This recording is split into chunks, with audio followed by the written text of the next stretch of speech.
Buenos días. En primer lugar, muchísimas gracias a todos por vuestra asistencia a esta rueda de prensa de presentación del primer Congreso Nacional de Economía Plateada, que tendrá lugar en la ciudad de Mérida próximamente. En primer lugar, quisiera agradecer al comité organizador, representado aquí en la persona de Ángel Barrera, por el impulso imprimido a este proyecto que, junto con las instituciones implicadas, hemos conseguido sacar adelante. En segundo lugar, un agradecimiento especial a colaboradores y patrocinadores sin los cuales hubiera sido imposible hacer y llevar a cabo el mismo. Y, por último, un agradecimiento a las personas, que es de lo que va esto, en definitiva, de personas. La economía plateada en sí misma no deja de abarcar un mundo que, como define la Comisión Europea, se trata de las oportunidades económicas que surgen del gasto público y de los consumidores en relación con el envejecimiento y las necesidades de la población de más de 50 años. Ya no estamos hablando de tercera edad, ya no hablamos de cuarta edad, hablamos de personas de más de 50 años y lo que supone el desenvolvimiento y la vida de las mismas.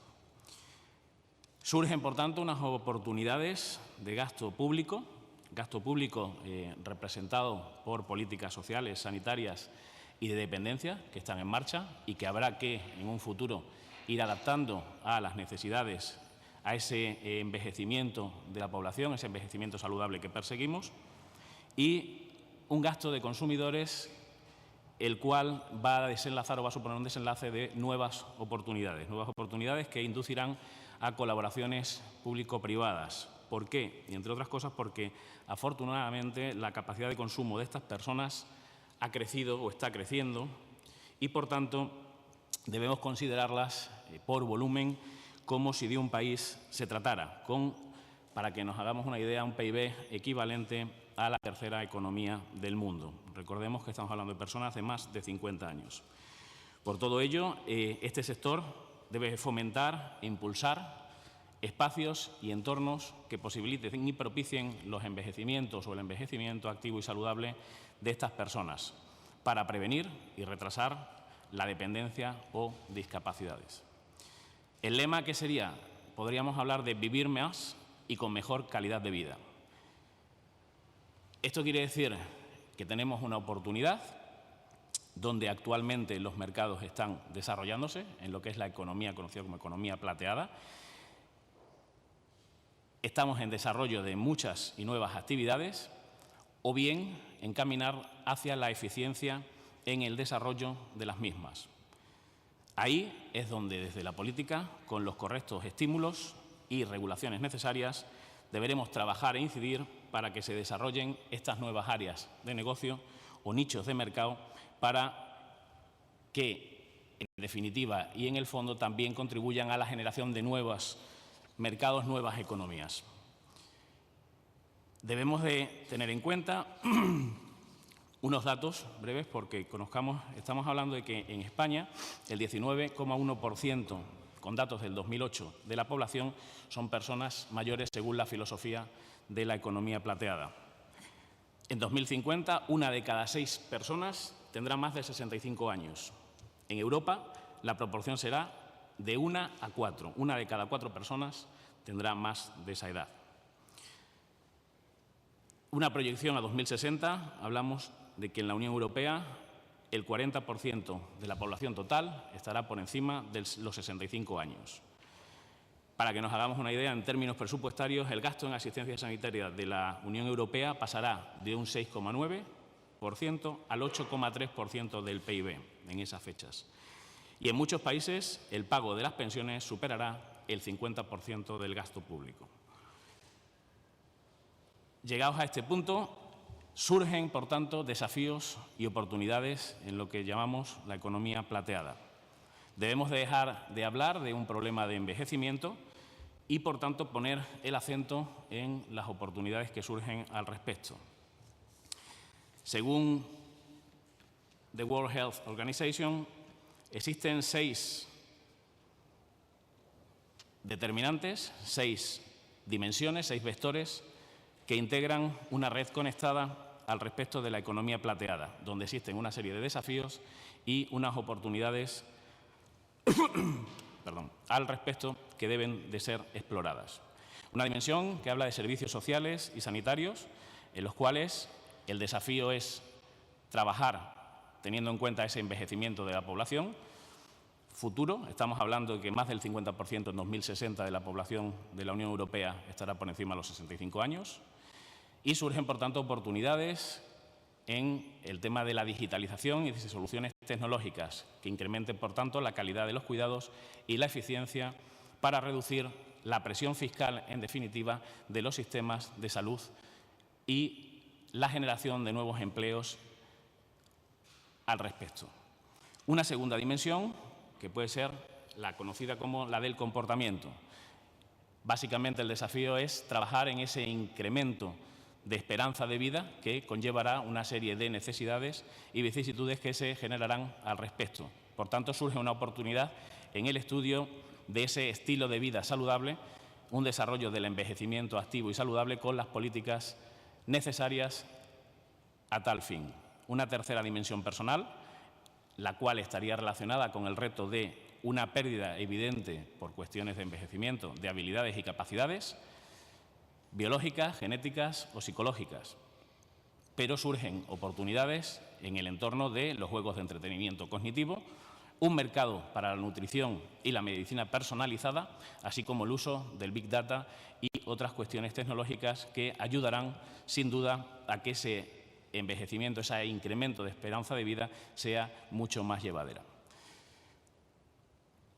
Una cuarta dimensión, un cuarto vector, que sería el físico, referente a enfrentar los desafíos generados por la movilidad de estas personas mayores, deterioros, aislamientos, incluso la privación, en cierto modo, en ciertos momentos de esa movilidad. Por lo tanto, estamos hablando de los entornos físicos, el transporte y el alojamiento. Por tanto, surgen oportunidades de transporte, coches sin conductor, accesibilidad, la domótica en las residencias personales o bien residencias asistenciales, las asistencias en las mismas casas, que posibiliten el retraso de movimiento de estas personas hacia residencias con atenciones específicas, por tanto, disminuyendo y contribuyendo a la disminución de la presión en los sistemas de salud. Hoy por hoy, como todos conocemos, y podrá luego el vicepresidente, si lo considera, hacer alguna mención más específica. En quinto lugar, tendríamos una dimensión social, en la cual estaríamos hablando de el reto de la educación. Recordemos que estamos hablando de personas mayores de 50 años. La participación social, la formación y, por tanto, el comportamiento en los entornos y en los ambientes sociales. Surgen, en este caso, las oportunidades de incrementar la empleabilidad de estas personas, aprovechar esa experiencia senior, canalizarla hacia el emprendimiento. Las empresas puedan contar, por tanto, con esta experiencia y sean capaces de canalizar. Cada vez, afortunadamente, va siendo menos usual el apartar a estas personas mayores, el arrinconarlas, entre comillas, en ciertos espacios, y cada vez participan y contribuyen mucho más al desarrollo de nuevos proyectos, aprovechando todas esas capacidades generadas. Por tanto, se trata de mejorar la socialización y las interacciones con el resto de la comunidad. Y, por último, una dimensión económica, aunque todas las anteriores, evidentemente, tienen su generación y tienen sus cuestiones económicas, que son las relativas a los ingresos, a mejorar esos ingresos, aprovechar a estas personas mayores de 50 años para mejorar ingresos, trabajo, las protecciones sociales y, por tanto, las pensiones. Estaríamos hablando de las oportunidades para trabajar en cuestiones como la edad de jubilación, conocimiento, el emprendimiento y, por tanto, también la participación en empresas en base a su experiencia. Esto es, en definitiva,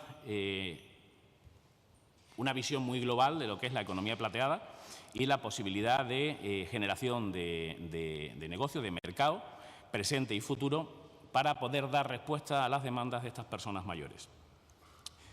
Han pasado de ser un colectivo con un escaso poder adquisitivo a ser personas diligentes, implicadas, que suponen además gran ayuda a las familias y con una mejora de rentas al haberse mejorado considerablemente la retribución de pensiones de pensiones y retribuciones asistenciales.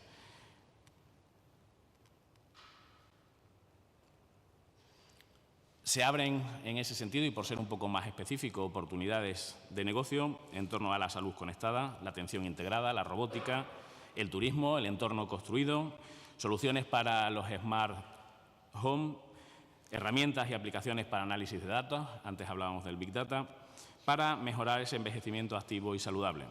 Sector de la educación superior, contribución de las universidades, automóviles sin conductor, como anteriormente mencionábamos, y el emprendimiento. Son nichos en los que debemos y podemos trabajar desde nuestra comunidad y, además, son capítulos contenidos en nuestra estrategia de especialización inteligente, en la RIS3, y que están trabajándose ya en la nueva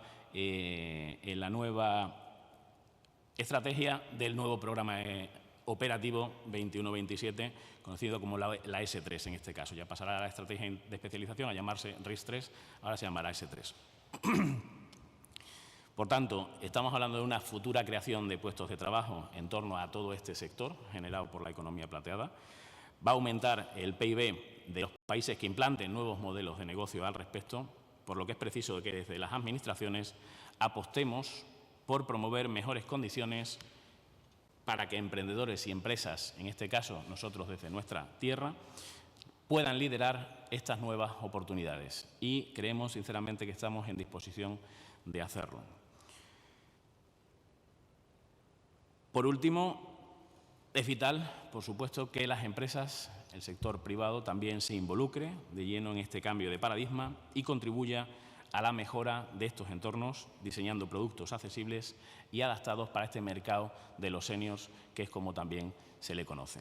Yo, sin más, agradecer, como decía de nuevo, a los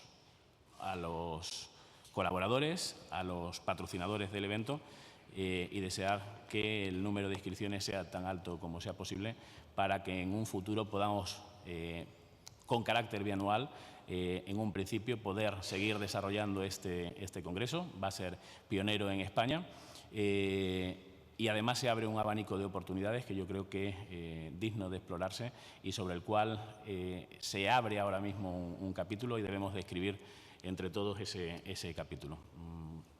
Le paso la palabra al vicepresidente. Muchas gracias. Para que apoye. Buenos días a todos y a todas. Gracias por acudir a esta convocatoria de prensa, como decía antes el consejero de Economía.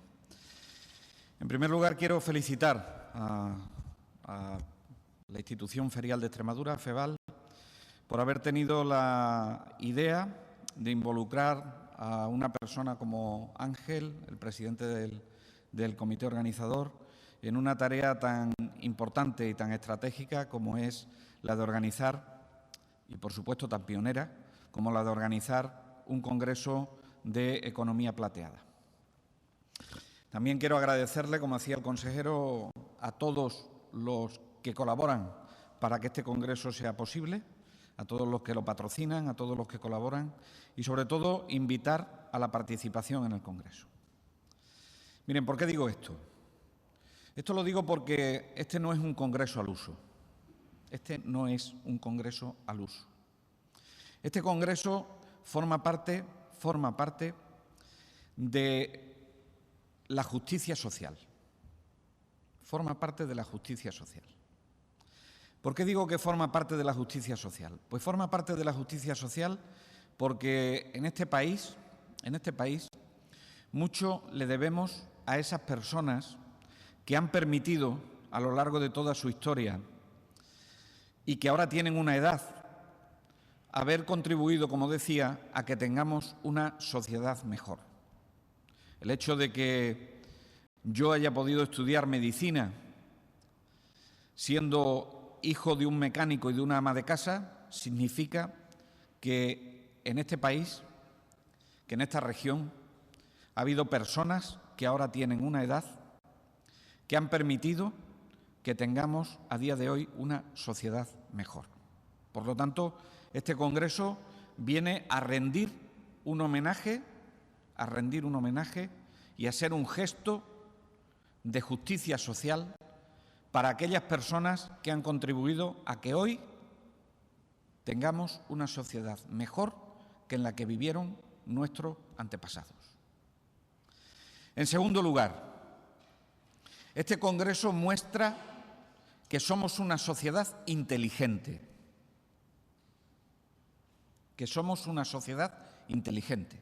¿Y por qué digo que este Congreso muestra que somos una sociedad inteligente?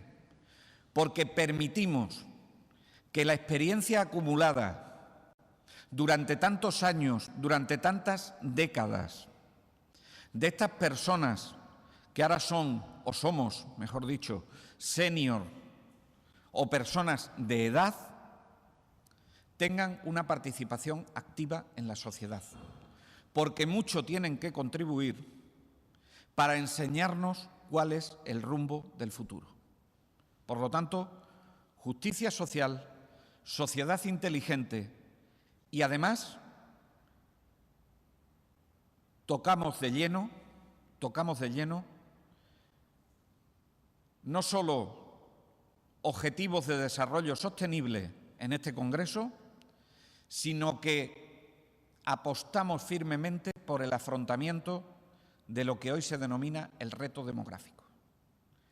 El afrontar el reto demográfico no solo está en generar más natalidad. El reto demográfico también está en afrontar una situación de envejecimiento como la que tenemos en estos momentos en Extremadura, donde al menos el 20% de nuestra sociedad, como decía antes el consejero, tienen más de 65 años y donde más del 7% de la población extremeña tiene más de 80 años y donde un 63% de nuestros pueblos, es decir, alrededor de 243 pueblos, la población mayor de 65 años representa 1 de cada 4. Por lo tanto, esas personas que habían contribuido tanto a que tuviésemos una sociedad mejor, que han contribuido tanto con su experiencia que podamos hacerlo mejor, hoy nos ofrecen una posibilidad de que en el futuro, en el año 2050, los empleos relacionados con la economía plateada supongan el 38% de los empleos que se generan. Y eso es lo que hace este Congreso. Este Congreso analiza a través de ponencias, a través de foros de expertos, a través de conferencias, a través de intercambio de experiencias entre entidades públicas y entidades privadas, la posibilidad de, generando desde el punto de vista de la justicia social y del reconocimiento, un envejecimiento activo y saludable a esas personas, que esta sociedad pueda verse beneficiada desde el punto de vista laboral y desde el punto de vista económico. Desde el punto de vista laboral y desde el punto de vista económico. Les digo un dato. Por cada 1.000.000 de euros que nosotros invertimos en la dependencia, en la atención a las personas en situación de dependencia, estamos generando 47 empleos directos. Pero además, del total del presupuesto que invierte la Junta de Extremadura, que son en el último año más de 290 millones de euros, en el sector de la dependencia tenemos un retorno por cotizaciones de la Seguridad Social, por IRPF, de 76 millones de euros. Es decir, la economía plateada es una economía muy rentable porque nos permite un retorno de un 41% o más de un 41% de la inversión que realizamos, en el sector de la atención a las personas en situación de dependencia. Y para atenderlos mejor, ¿qué podemos hacer? Poner a disposición de esas personas un ocio accesible, una vivienda accesible, unos entornos accesibles, un sistema de cuidados universal, promocionarle su autonomía y poner a su disposición todas las tecnologías de la información y de la comunicación para que puedan vivir el máximo tiempo posible libres de situaciones de dependencia, o dicho de otro modo, para que puedan vivir la mayor parte de su vida con plena autonomía o con la máxima autonomía que puedan, porque las personas quieren vivir en sus domicilios. Lo que necesitamos son apoyos para que seamos capaces de poderlo hacer. Tienen dos ejemplos en Extremadura de creación de empleo y de regeneración de pueblos o de poblaciones con la economía plateada. No es un concepto abstracto, es un concepto que se toca. Tienen el modelo Pescueza y tienen el modelo San Pedro de Mérida. Dos poblaciones que decidieron, junto con Román Gordo, apostar en la economía de los cuidados, apostar por la economía plateada. Y hoy tienen más población joven, hoy tienen más nacimientos, hoy tienen un empleo más estable, hoy tienen más posibilidades de desarrollo. Por lo tanto, justicia social, sociedad inteligente, posibilidades de desarrollo económico, de desarrollo social y de desarrollo del empleo. Esos son los tres elementos que hacen posible que podamos tener, y así se lo agradezco al organizador, un congreso como es el primer congreso de la economía plateada, en el que pongo mucho énfasis, porque mucho tenemos que aprender. Es un libro que tiene poca literatura todavía y tenemos que escribirlo entre todos. Ese es el primer congreso de economía plateada. Por mi parte nada más, luego estaré abierto a las preguntas que ustedes tengan sobre este o cualquier otro tema, como saben, y le doy la palabra al presidente del comité organizador, agradeciéndole todo el esfuerzo que ha desarrollado en ofrecernos un magnífico programa dentro de lo que será este primer congreso de economía plateada. Muy bien. Muchas gracias en primer lugar al vicepresidente y al consejero por las consideraciones hacia el proyecto que hemos liderado. Muchas gracias igualmente a FEVAL, hoy representado en la persona de Susana Cortés, presidenta, por encargarnos esta tarea, y un agradecimiento enorme por el esfuerzo que se está haciendo por poner en marcha por parte de todas las instituciones y todas las entidades privadas que van a llevar a cabo la realización del Congreso de Economía Plateada. Y a la vez felicitar a la institución como institución y como marca Junta Extremadura por poner en marcha este proyecto tan interesante que atiende de forma transversal todas las consejerías y atiende de forma transversal a toda la sociedad. El Congreso empezamos a diseñarlo aproximadamente a mediados del año 2018. Se ha constituido y se ha trabajado en base a 3 comités. Un comité de organización que lo han compuesto 18 personas, 18-20 personas aproximadamente, y en el que han estado representados prácticamente toda la parte empresarial y social de nuestra región, y hemos ido diseñando y dando forma entre todos al resultado que vamos a ver los próximos días 17 y 18 en Mérida. Tiene igualmente un comité científico que lo preside el señor Iñaki Ortega, profesor de Economía de Deusto y autor del libro La Revolución de las Canas, y tiene un comité de honor presidido por Su Majestad el Rey. El Congreso consta de 12 mesas, aproximadamente 45 ponentes de la máxima relevancia. Tiene de forma adicional 5 talleres en el que se va a hablar de estrategia, de productos TIC, de innovación, de marketing y de calidad. Y de forma permanente tendrá un espacio de innovación abierta impulsado y promovido por Fundecit, en el que se van a colaborar y intercambiar experiencia y conocimiento más de una decena de grupos de investigación de España. Va a tener una agenda de contacto entre las personas que participen en el Congreso y va a tener además un espacio expositivo donde se va a poder mostrar todas las nuevas tecnologías que se está desarrollando en el ámbito del emprendimiento y de la accesibilidad, sobre todo, hacia mayores.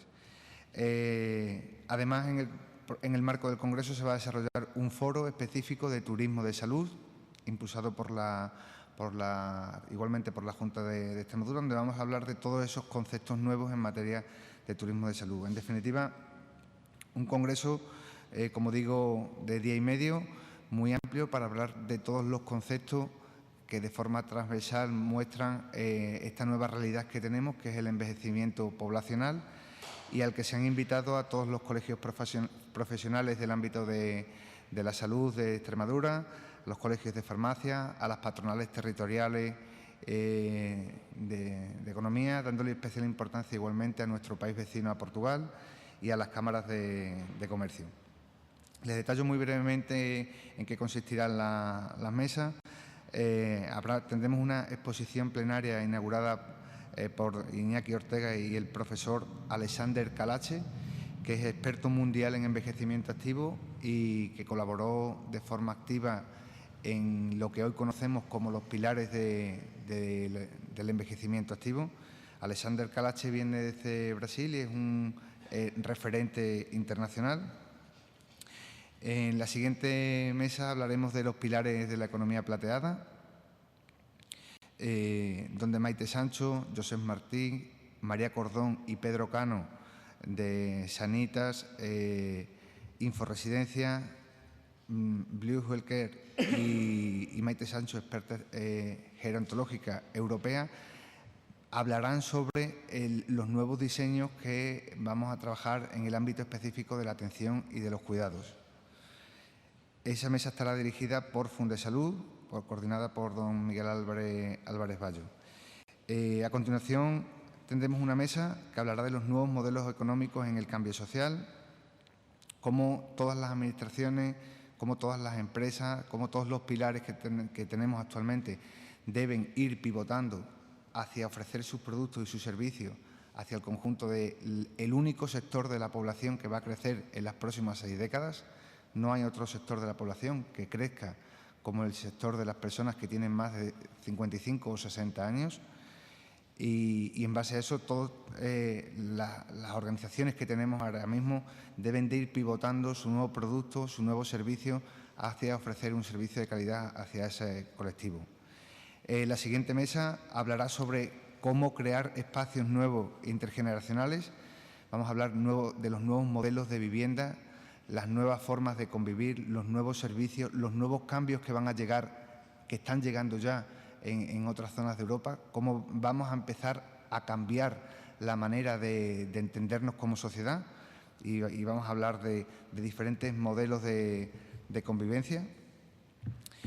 Luego tendremos una mesa donde queremos exponer y hablar de las redes de colaboración que tenemos en estos momentos en la Unión Europea, las redes que se han hecho principalmente en los últimos 5 o 10 años, que conectan a todas las organizaciones que estamos trabajando en el sector de la economía plateada.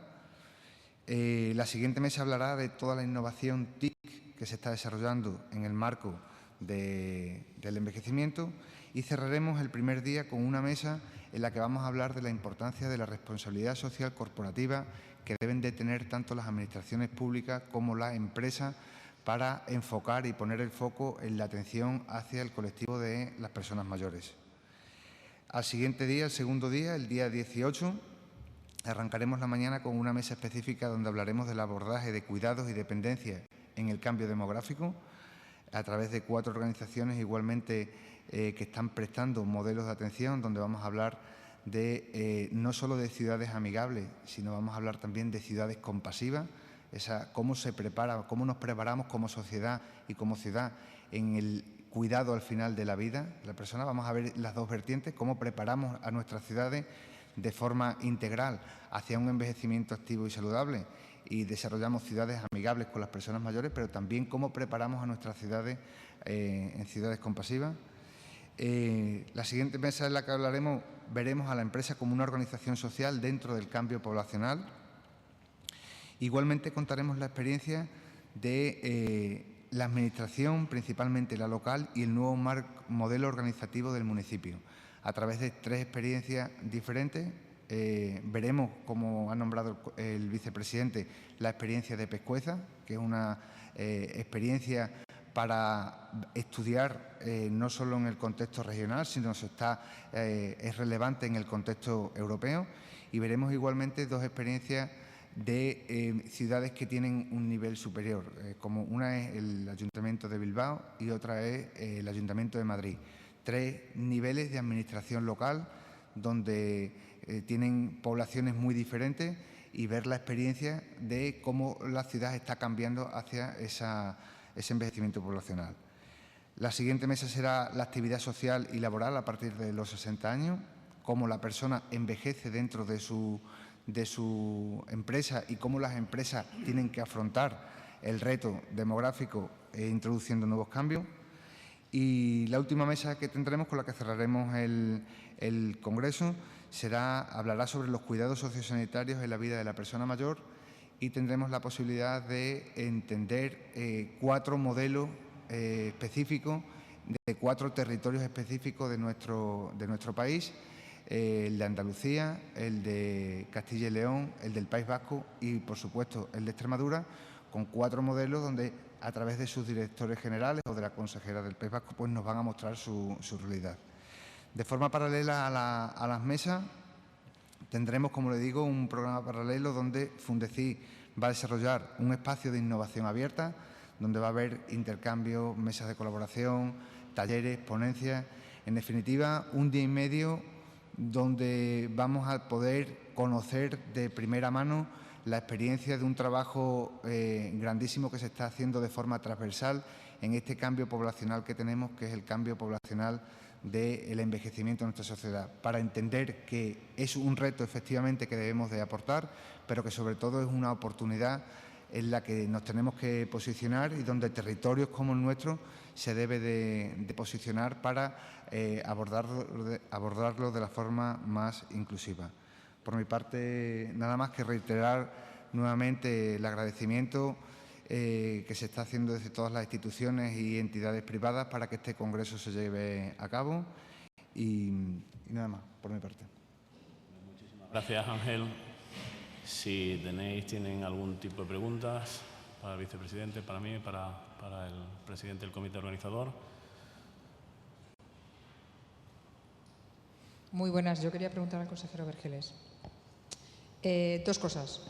Una, la reunión que han tenido esta mañana interdepartamental e intergubernamental sobre el coronavirus, qué es lo que han tratado, si hay alguna novedad. Y 2, sobre los datos que hemos conocido de la ley de dependencia, que hablaba usted de lo que se gasta. Y Extremadura no sale muy bien parada, por no decir que sale mal. Pues las 2 cosas. Gracias.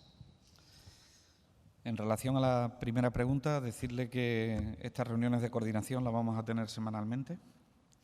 Son reuniones de coordinación donde la maquinaria entre diferentes administraciones y entre los diferentes departamentos de la Junta de Extremadura tiene que estar engrasada por si tenemos que pasar de un escenario 1, que es un escenario de contención, como ya he dicho en otras ocasiones, es decir, que no haya transmisión de casos de forma descontrolada en la comunidad autónoma, a una situación en la que se produjese, ojalá no ocurra, el paso al nivel 2 de crisis sanitaria, que es de mitigación, donde habría que tomar decisiones pues mucho más drásticas, como son cierres de escuelas, como son aislamientos domiciliarios masivos, etcétera, ¿no? Por lo tanto, suspensión de determinadas cuestiones, ¿no? Por lo tanto, es una reunión que se va a tener con carácter semanal, salvo que ocurra algo en el medio que haya que hacerlo con más frecuencia y que lo que pretende es poner de acuerdo o sentar en una misma mesa a todas las instituciones que tenemos cosas que decir alrededor del tema de una crisis sanitaria como es el coronavirus, ¿no? La delegación del Gobierno, la Universidad de Extremadura, la consejería competentes en materia de educación, en materia de movilidad, en materia de emergencias, en materia sanitaria, la vicepresidencia primera, por razón de servicios de prevención de riesgos laborales en materia de Hacienda, la consejería portavoz y, por supuesto, presidido por el presidente de la Junta de Extremadura, ¿no? Ahí se ha abordado la situación que tenemos en el ámbito de la comunidad autónoma, una situación que nos permite situarnos en el escenario, seguir situándonos en el escenario 1 y en el que las medidas más importantes es seguir con las medidas de contención que tenemos previsto. En cuanto a la segunda pregunta que usted hace del informe del 20 dictamen del Observatorio de la Dependencia, donde dice que no salimos muy bien parados, he de significarle que el dictamen tiene varias dimensiones. En lo que no salimos tan bien parados es en la dimensión que tiene que ver con el incremento que se ha producido en el número de personas que estando valoradas, están esperando que recibir o un servicio o una prestación económica. Ahí es donde está la clave de bóveda. Esto era previsible que nos pasara. Y explico por qué era previsible que nos pasara. Y tenemos el compromiso de que pase durante el menor tiempo posible. Era previsible que nos pasara porque lo que nunca se ha contado ni se ha registrado en ningún sitio eran las personas que estaban pendientes de valorar. Por lo tanto, en cuanto hemos acelerado el proceso de valoración de las personas que solicitan grado de dependencia y hemos resuelto por la valoración más de 3.000 expedientes, lógicamente esas personas pasan de estar pendientes de valorar a otra lista de espera, que es estar pendientes de una prestación económica o un servicio determinado. Ese es el motivo por el que en este momento se incrementan de 3.000 personas que teníamos hace escasos meses a 7.200 personas, las personas que en este momento están pendientes de recibir una prestación y un servicio. Plan de choque que tenemos con respecto a este tema. Primero, utilización eficiente del incremento presupuestario que supone el presupuesto del año 2020 con respecto al del año 2019. Hemos superado los 320 millones de euros con creces, que va a poder permitirnos poder afrontar la prestación de servicios o las prestaciones económicas a más personas. Segundo, invertir dinero de lo que es el Fondo de Garantía Social en la atención a las personas en situación de dependencia. Y tercero, empezarán a dar resultados las inversiones que hemos hecho en los años anteriores en las infraestructuras, que van a generar 954 plazas en centros de atención a personas en situación de dependencia, que nos va a permitir resolver o absorber una parte importante de la lista de espera que en este momento se da.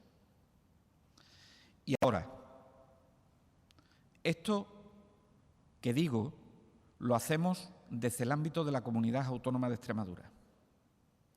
Pero es necesario, y así lo muestra el informe, y así lo dice el informe al que usted hace referencia, que el Estado, y así lo reclamaremos, invierta en la Ley de la Dependencia.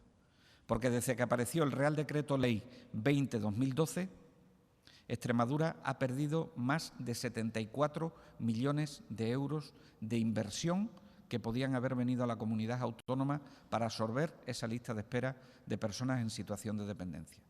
Y le digo más, si se hubiesen votado en positivo los presupuestos del primer gobierno de Sánchez, Extremadura hubiese recibido alrededor de 14 millones de euros del Estado, lo que supondría que hubiésemos atendido a más de 2.500 personas y hubiésemos generado 660 empleos directos en Extremadura.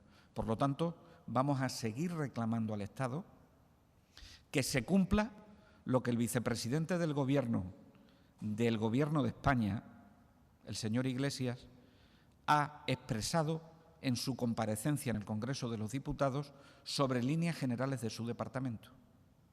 Y es que el Estado contribuya en más de lo que contribuye ahora mismo en la inversión pública en dependencia. Ahora mismo el Estado invierte solo el 12% en Extremadura y el resto lo asume la comunidad autónoma, cuando la ley lo que dice es que sea al 50%. Por lo tanto, solos no podemos eliminar la lista de espera. Podemos mejorarla con las medidas que vamos a poner en marcha, pero necesitamos de los presupuestos generales del Estado y de la inversión en el nivel mínimo. No obstante, el resto de los parámetros no salimos tan mal. Estamos muy bien en número de solicitudes por población, estamos muy bien. Somos la tercera comunidad autónoma que más plazas residenciales tienen dentro de las comunidades autónomas. Estamos muy bien en el equilibrio entre servicios profesionales y prestaciones económicas vinculadas al servicio. Estamos muy bien en lo que son las valoraciones y fallamos en algo a lo que tenemos que ponerle solución, que es esa situación de espera de esas personas. Los tiempos de espera de los que habla el informe, que están por encima de la media, yo confío en que con la puesta en marcha del call center y con la puesta en marcha de la visita única, esos tiempos en el siguiente dictamen se acorten sustancialmente.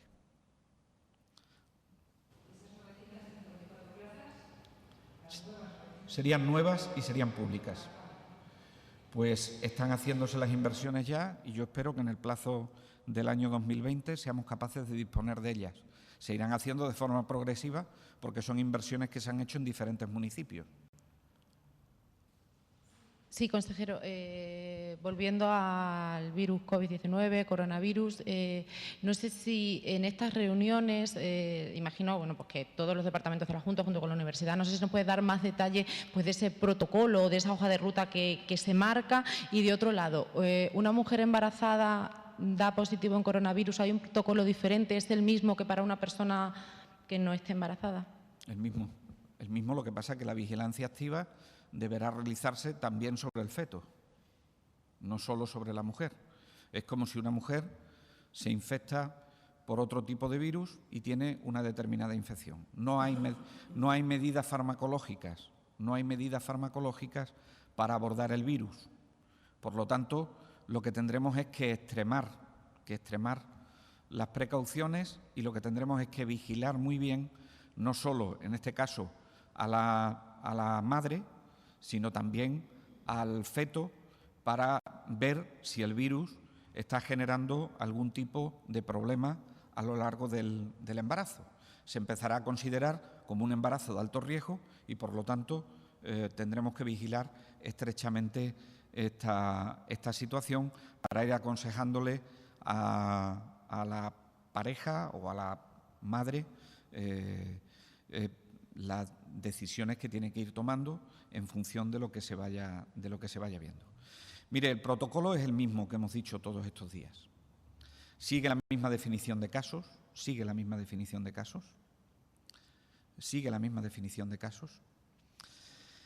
Afortunadamente, la situación en Extremadura, que hemos estado valorándola, es una situación estable. Seguimos con los 6 positivos de momento. Ya saben que los resultados de la prueba nos los van dando hora a hora, con lo cual, pues a lo mejor dentro de unas horas tengo que decir que hay más, pero en este momento en el que le estoy hablando, son 6 las personas positivas que tenemos en Extremadura, que tienen todos síntomas leves, que todos tienen trazabilidad positiva, es decir, vienen de zonas de riesgo y que todos tienen aislamiento domiciliario. Y ninguno es sanitario. Lo digo porque se están produciendo situaciones en comunidades autónomas donde la población de sanitarios se está diezmando y se está diezmando a costa de infecciones por coronavirus. De ahí nuestra obsesión como comunidad autónoma en que las personas no viajen mucho, que si tienen que tomar la muestra vayan a su casa y se la hagan, ¿no? O si tienen que tomar una muestra, se la hagan en el sitio donde está. Y luego ha sido una reunión de coordinación, es decir, para que todos utilicemos el mismo lenguaje, los mismos mensajes y las mismas recomendaciones que hemos estado dando durante todos estos días y que yo creo que en esta rueda de prensa, por respeto al presidente del comité organizador, no tengo que volver a reproducir. Si ustedes quieren, yo se las reproduzco, pero solo habrá dos cosas nuevas. Estoy pendiente de una reunión con los colegios profesionales, fundamentalmente con los colegios de médicos, porque tomaremos la decisión, y así lo ha adoptado el Gobierno de España, que la tomemos, en que a partir de la semana que viene suspenderemos las actividades científicas donde participen profesionales sanitarios en un número superior a 100. Tienen que ser eventos científicos de profesionales sanitarios y que sean en un número, la asistencia superior a 100. Y luego vamos a hablar con la Iglesia, fundamentalmente porque yo creo que no estamos en un momento de suspender nada que tenga que ver, de momento, con la Semana Santa, pero si podemos extremar las precauciones con respecto a los besamanos, pues sería deseable que lo hiciésemos, sin que eso generase ningún conflicto con la Iglesia y ningún conflicto con las cofradías. Y luego pasaremos a la recomendación de que las personas que tengan síntomas respiratorios o síntomas compatibles con un cuadro de catarros de vías altas, por favor se abstengan de ir a concentraciones o a grandes actos que conlleven aglomeración de mucha gente, ¿no? Por responsabilidad. Esto solamente es una recomendación. Evidentemente no vamos a estar detrás de cada persona que tenga síntomas, como es lógico, pero es una recomendación que hacemos en este momento de contención y de fase 1, ¿no? Estas son las tres novedades que podemos poner en marcha y que no se han decidido en la Comisión Interdepartamental, pero que nos vienen del consenso que se establece entre el Ministerio de Sanidad, las comunidades autónomas, para ponerlo en práctica. Sí, nosotros sacaremos una instrucción con respecto a los congresos y reuniones sanitarias y la coordinación con la Iglesia. Intentaremos, tanto con la Iglesia evangélica como con la Iglesia católica, intentaremos que sea una coordinación de respeto, para que podamos, respetando las tradiciones y respetando el culto, pues que podamos en todo momento poder prevenir esas situaciones, ¿no? Y la recomendación pues la haremos igual que hacemos la recomendación del lavado de manos, ¿no?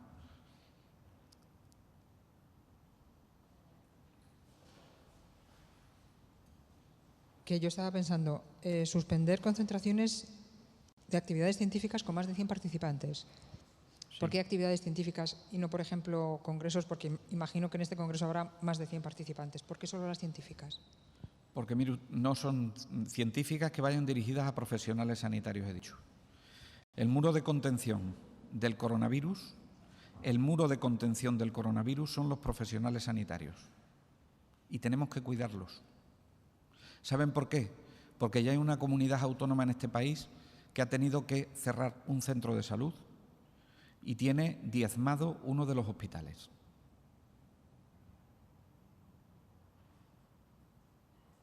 Y porque además la Organización Médica Colegial la semana pasada ya lanzó un mensaje en este sentido. La Organización Médica Colegial, recomendando esto. Nosotros lo hemos hecho nuestro, ¿eh? Hemos hecho nuestra esa recomendación. Miren, yo no voy a utilizar un símil, no me gusta utilizar un símil así, pero el ejército en una guerra tiene que estar preparado.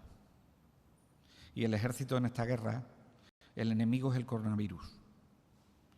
Y nuestras Fuerzas Armadas son los profesionales sanitarios. En lo que confían las personas son en nuestros profesionales sanitarios. Por lo tanto, tenemos que cuidarlos.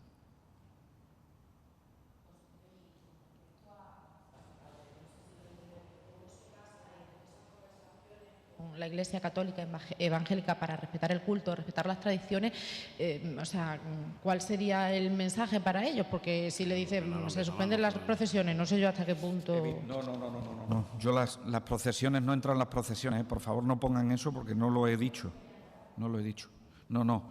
A mí me parece que es una medida de higiene que debemos recomendar que, en este caso, el besamanos es una medida de higiene en la que nos tenemos que poner de acuerdo, Solo me estoy refiriendo a besamanos, No estoy suspendiendo nada más, ni estoy pidiéndole a la Iglesia nada más, porque en este momento no estamos en ningún escenario de mitigación, estamos en un escenario de contención. Por lo tanto, si es un escenario de contención, hay que adoptar medidas preventivas. Y si ahí puede haber un fallo en la higiene, nosotros tenemos que recomendarlo. Otra cosa es el caso que nos hagan. Hay que respetar la libertad de culto, hay que respetar todo. Esto pasa como con las fronteras. No hemos cerrado las fronteras, la gente puede viajar, pero, hombre, lo que les recomendamos es que no viajen a un país donde se puedan contagiar. Parece de sentido común.